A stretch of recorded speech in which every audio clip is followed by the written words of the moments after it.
In December of 2022, I had the absolute joy of getting to work on the Christmas lectures with the RI down in London. The Christmas lectures have been such a big part of my life since my childhood. My family used to watch them together in that gap between Christmas and New Year. Just became a bit of a yearly tradition. So last year when I realised I had the chance to go and work on the Christmas lectures, I obviously had to apply. I was absolutely overjoyed when I found out that I'd succeeded in the application process and had got the position.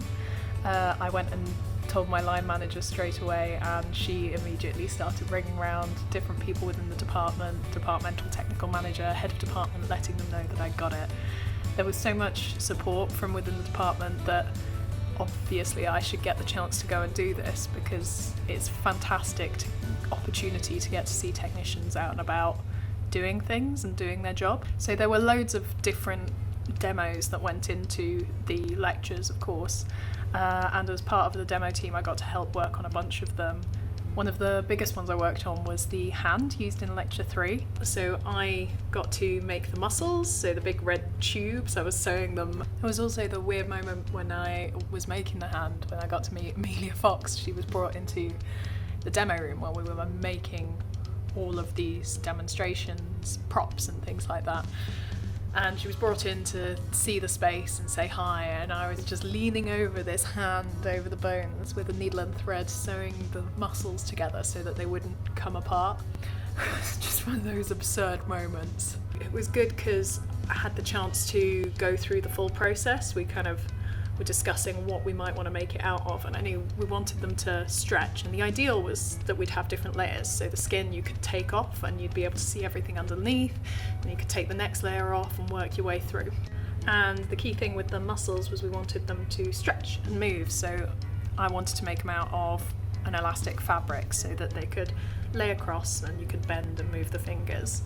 Dan, the head of the demo team, was 3D printing the bones, so they were good to go. I also worked with Jason on pulling together the veins. So when we were researching the materials and things like that, I literally had a photo of Sue's hand, because we were trying to initially get it so the hand that we brought onto the stage would hopefully look like a giant version of Sue Black's hand. So I was there with a ruler and a picture of Sue's hand on my computer screen, like measuring the size of a vein and comparing the size of that vein and converting that into the size of the hand we were building in order to try and get it to scale as much as possible. So the rope that I chose would theoretically have been to scale with Sue's hand if we'd managed to get it to look like her hand. And I'd taken some acetate and drawn roughly where diagram of where the veins should be over the lines that we could see in the back of Sue's hand. So me and Jason were working off that to create a map of the veins. So we wanted to set up the hand so we could remove the different layers. So theoretically we had a top layer of skin. Unfortunately, by a series of unfortunate events, it meant that the skin was being made very last minute, and it ended up looking a bit body horror-esque. It was one of those moments I made the skin, and I was encouraged to wheel it out during one of the rehearsals with the skin on, and there was this big, long, dramatic pause, and then the director just went, "What's that?" I was so relieved when they were like, "No, we'll cut the skin," because I have made many things in my life, and I would say that is possibly the one thing that I am the least proud of. One of the other big projects I worked on was the jelly the giant bone was in, which was to be stabbed by the giant knife. Initially we wanted to work with vegan jelly because some of the team is vegetarian. Trialling the vegan jelly, and I've made this big bone out of plasticine. It's like the claymation type clay, so it won't dry out, so it would stay formable. So when it was stabbed, we didn't know how long the bone was going to be stood there for, so it needed to stay malleable. So trialling the vegan jelly, I made like a tiny version of the bone and made up a small jug of jelly, popped the bone in the jelly, poured the jelly over, and of course with that kind of jelly you have to use boiling water. So as soon as I poured the boiling water over, it just melted the bone, which realistically, being a materials engineer, I should have thought about and should have realised. So feeling a little bit dumb after that. But I then tried again. I fished the melted bone out, threw that away, used that jelly, let it cool in the fridge for a little bit, and then used it again to make that miniature version up again. But the texture wasn't right and it wasn't holding together in the way we wanted it to. We were going to have to make whatever jelly we used, we wanted it really, really solid so it could hold together in a 30-litre container. So we wanted it really thick, almost ballistics gel level. Well, in the end, what we made was ballistics gel, basically. It looks wicked. Jiggly, jiggly. Yeah, so we just want to make a different version of that. So we worked out using the vegan jelly was going to be extortionately expensive. So instead, we started talking to the kitchen, because in kitchens, they order jelly and things like that wholesale from big companies. So we were chatting to the kitchen and had a go at blooming and making some jelly up from some gelatin sheets, and I made up another mini version and worked out the ratio we wanted to use. Just stabbing jelly. How's it going? Is it a good start? I keep missing the jelly. It takes quite a bit of force. Look, not gonna lie, you have proven to be the best aim. Very, very true. Also going to the kitchen, we could ask the chef for his expert opinion on what kind of ratios we wanted for the jelly. He recommended, I think it was 10 sheets of gelatin to 100 millilitres of water, and it worked great. It was really good consistency, perfect. We really liked it. When you scale that up to 30 litres, we were going to need 30,000 sheets of gelatin, I think it was. And with gelatin sheets, you need to bloom them before you can dissolve them and turn them into jelly. So we were looking at mass scale production of jelly, which was a bit chaotic. I remember this moment sitting on the floor and I was sewing together the curtain for the X-ray screen from lecture 1. And I remember sitting there and the head of catering came down the corridor and said, "Hey, demo team, your 5 kilograms of gelatin is here."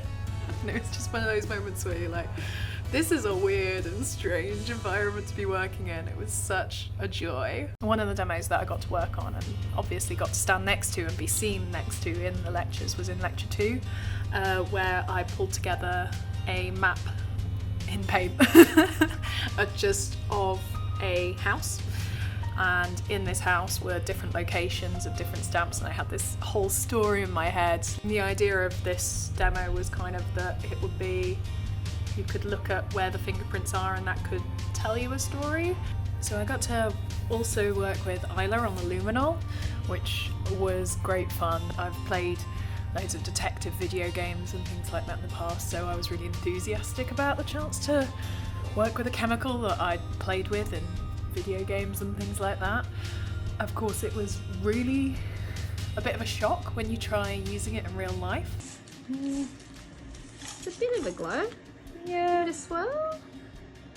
But the glow was quite faint, and it turns out that what you see in video games and on TV and detective dramas and things like that is, of course, really, really amped up and really faked to make it really obvious. We've got potassium ferrocyanide in water and luminol. Yeah. Yes! How good's that? Alright. So, using the luminol, the glow, it did glow, but the glow was very faint. Mm-hmm.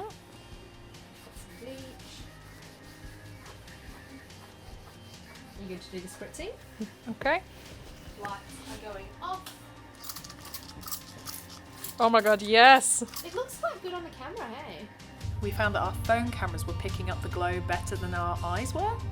So we thought, great, on camera this will look better than it will in person. It'll be a bit of a shame for the audience, but at least it'll be good on TV.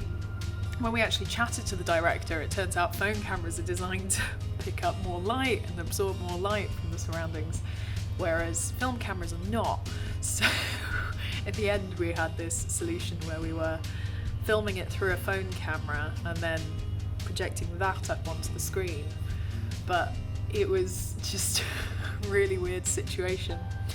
One of the other options when we were struggling to get a glow, we had a chemical called fluorescein, which glows under black light, and we didn't want to fake it, but it was there as an option if we were really, really struggling. So we knew we had that, but we didn't want to fake it. You want to show the real science and talk about the real thing as much as possible.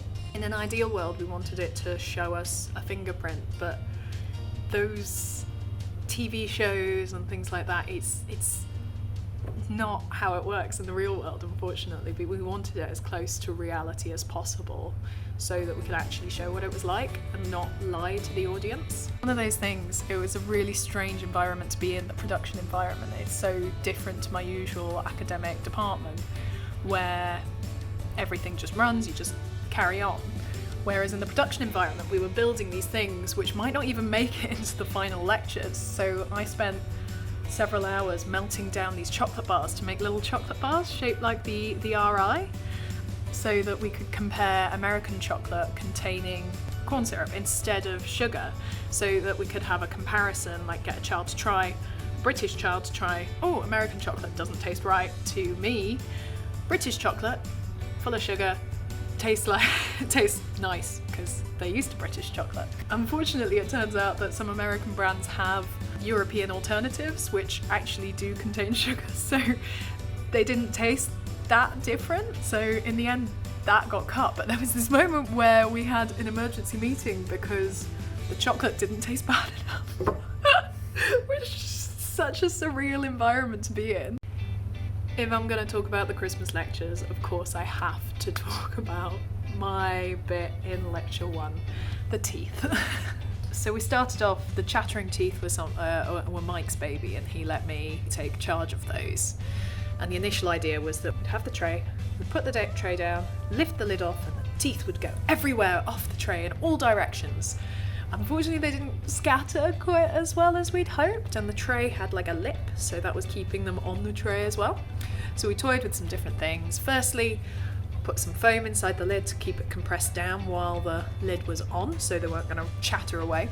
And I tried building a little ramp to go inside to encourage them to all spread out, but then we could fit less teeth in, so it was less impressive, and the ramp looked a little bit haphazard.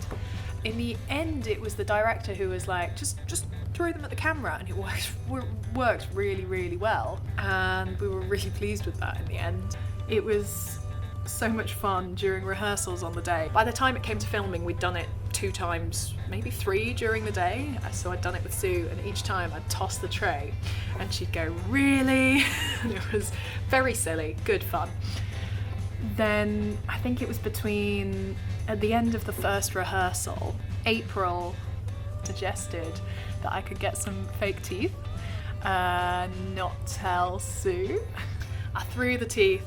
Sue looked up at me like she had it every time, made eye contact, and I just went. And she went upgraded, so it had been really during rehearsals, and it went to seriously, and she lost it.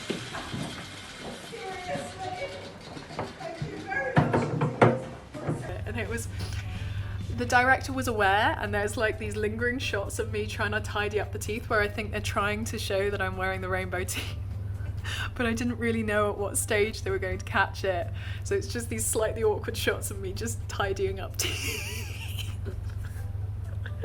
But the key thing is, from my perspective, is that it made Sue laugh. I got to watch lecture 1 with my family, and my dad's a dentist, and it was really wonderful actually getting to watch him watch that bit of me tossing the teeth, because like he had this huge grin on his face. He found it really, really funny, which was really nice. And then they wheeled out the teeth for showing like what story you can tell from a person's teeth. And my dad was just like, they raided the British Dental Association for that. I was like, he's such a nerd, I love it. Oh, there were also these lovely little things that we as the demo team were doing, tiny little details that I don't think anyone would notice. So I did some nail art to make my nails. I think I had little fingerprints on some nails and some DNA on another. Dan, who's in charge of the demo team, he had some laces that were like police tape laces. They were great fun. So Isla and I had the little knife earrings. We cared so much and we had so much fun building and creating these things. I've come back with the Christmas lectures with so much enthusiasm for getting back into the outreach side of things. When I was a kid, I loved engaging with outreach activities. So coming back, I'm excited to help out in the department a bit more with that kind of thing, developing demos, anything that I can. The Christmas lectures was something that when I was a kid, not growing up in London, I thought they were kind of unattainable. I remember as a kid like watching them, and the kid who got picked to go up for the activities, the volunteers, I always thought they were some of the luckiest kids in the world. When I was a kid, I never even imagined that I would one day I don't care that I didn't get to be a volunteer in the lectures. I got to go and help make them for those kids. I think by going out there and taking part in things like this and showing off technicians as people, as a desirable, awesome career where we get to do things and get to help people, just think that's so important, because we are everywhere. We are in the theatre, we are in science and engineering, of course, we are in geography and other departments where we go out and do field research. We are helping to support all kinds of things everywhere in the world. And I think the Christmas lectures do such a wonderful job of including and showing off technicians, and the fact that they have this opportunity where technicians can come in and do this kind of thing is wonderful. I think they do a fantastic thing in the way that when you're filming the Christmas lectures, the people wheeling the trolleys off and on are the people who have helped to build those demonstrations and are the people involved in making sure it happens. I think it's incredibly important to have visibility. When I was finishing my degree, I got to work with a wonderful technician who is now my line manager, which was fantastic because I got to see someone in this job and I thought, hey, that's something I could do. And the great thing is that I'm getting to be that person for other people now. So in the last 3 months, I've had 3 different friends ask me for advice on interviewing for technical roles, which is wonderful to see that these people are seeing me in a role that I love, doing work that I love, getting to be practical within science, and seeing that and going, hey, I want to do that. Being a technician on the Christmas lectures has been such a wonderful experience, and I'm so grateful that I had the opportunity. I would immensely recommend anyone who's interested applying and trying to get involved. If I ever get the chance to do it again, I would do it again in a heartbeat. Please have me back, alright?